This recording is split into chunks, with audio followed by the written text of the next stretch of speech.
വിവിധ സർക്കാർ ഓഫീസുകൾ പ്രവർത്തിച്ചിരുന്ന 7 നില കെട്ടിടമാണ് ഇസ്രായേൽ തകർത്തത്. നിരവധി പേർക്ക് പരിക്കേറ്റിട്ടുമുണ്ട്.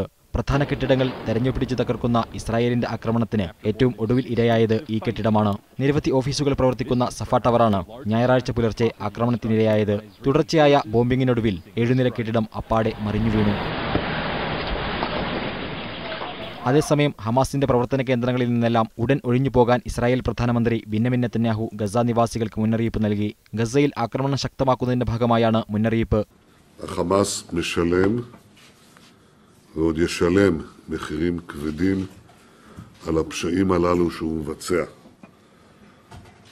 אני קורא לתושבי עזה להתפנות לאלתר מכל מתחם שהחמאס מבצע ממנו פעילות טרור. כל מקום כזה הוא מטרה עבורנו. ലബനാനിനും സിറിയക്കും പരോക്ഷമായ മുന്നറിയിപ്പും നെതന്യാഹു നൽകി. ഈ രാജ്യങ്ങളുടെ അതിർത്തികളിൽ നിന്ന് ഇസ്രായേലിലേക്ക് റോക്കറ്റ് പതിച്ചുവെന്നാരോപിച്ചാണ് മുന്നറിയിപ്പ്. ലക്ഷ്യം നേടാതെ ഗസ ആക്രമണം നിർത്തില്ലെന്നും നെതന്യാഹു പറഞ്ഞു.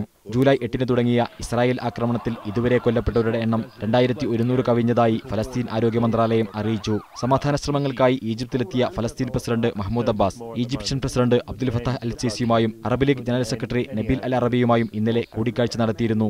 News desk media 1.